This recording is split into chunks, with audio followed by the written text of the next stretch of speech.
Recentemente, né, como vocês sabem, a gente viveu praticamente 2 anos confinados por causa de um vírus que se espalhou a nível mundial.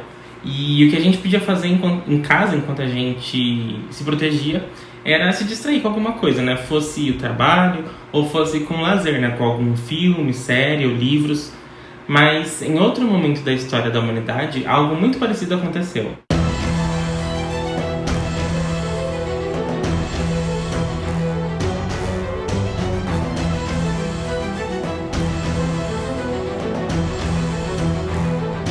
Lá no século XIV, o mundo testemunhou o que se chamou de peste negra, uma doença transmitida pelas pulgas dos ratos.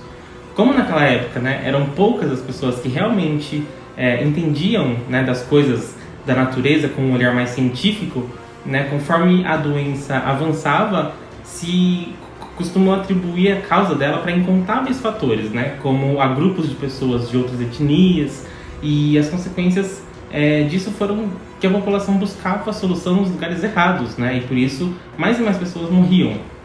Mas as pessoas sensatas, né, que existiam na época, entendiam que para não contrair a doença, o mais sábio a se fazer era ficar isolado, assim como nós fizemos, né, nos últimos anos.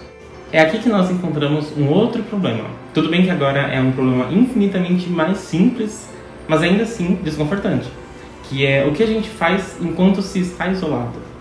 Imagine que assim que o vírus do Covid chegou no Brasil, você e seus amigos tivessem ido para um casarão afastado de tudo e de todos, né? E vocês decidiram ficar lá até tudo isso acabar. Nesse lugar, né, para passar o tempo, vocês decidem organizar uma ordem para quem seria o presidente do dia, né, do grupo, né, ao longo dos próximos dias. O presidente deveria contar histórias para entreter os demais e em seguida ele devia escolher outra pessoa para contar outra história. Assim, depois de se escutar várias histórias, né, seja com tom humorístico, seja com tom mais sério, ou às vezes uma lição de moral, no final do dia o presidente do grupo elege o presidente do dia seguinte, e depois de passear um pouco pelos jardins, né, e comer alguma coisa, todos vão dormir. E o mesmo se repete no dia seguinte. Imagina essa situação? O que você acha que você aprenderia com essas histórias?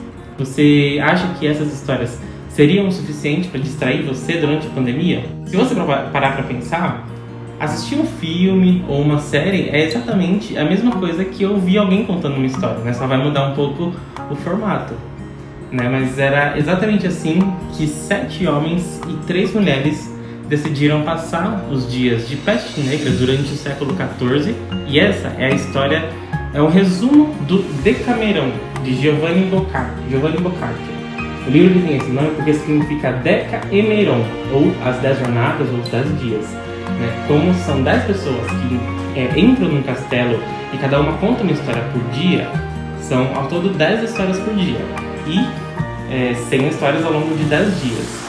O Giovanni Boccaccio, ele criou um verdadeiro monumento literário com essa obra, né? Porque ele diz que é o primeiro livro que retrata a realidade e que deixa de exaltar a moral espiritual e decide mostrar a natureza como ela é. Ao longo dessas 10 histórias, nós encontramos cenas muito engraçadas, né, em que homens se dão mal por tentar dormir com a mulher do outro, ou um homem muito pobre que acaba ficando rico às custas de outro, e depois perde tudo. A gente encontra também histórias de amor impossível, de vinganças terríveis, de enganação, de triunfos, de mistério. Eu recomendo muitíssimo a leitura desse livro porque ele realmente é capaz de prender a sua atenção, e como os capítulos eles não são tão longos, né, é possível ler um ou mais por dia, né, e a leitura vai fluir muito bem, tranquilamente, enquanto você se diverte, né, ou se emociona com os personagens. O livro, na verdade, ele se chama Príncipe Galeotto, o Decamerão, mas todo mundo só lembra da parte o Decamerão. É claro que, como tudo o que a Idade Média produziu, né, essa obra é cheia de significados numerológicos, como a quantidade de pessoas, ou seja, as 4 virtudes cardinais, as 3 virtudes teológicas e as 3 partes da alma, né? Muitos autores se inspiraram nas histórias desse livro para compor outras obras, né, como Molière, Jonathan Swift, Antônio Vivaldi e Félix Lope de Vega. Tem outros. É claro, tem que mencionar que o Giovanni Boccaccio ele era italiano, né? E é por isso que ele mesmo também foi influenciado por outros autores da época dele, né? Já que ele estava nesse meio literário. Mas ele escreveu esse livro na língua florentina, né? O que junto com Dante Alighieri e Petrarca ajudaram a dar maior visibilidade para a literatura italiana.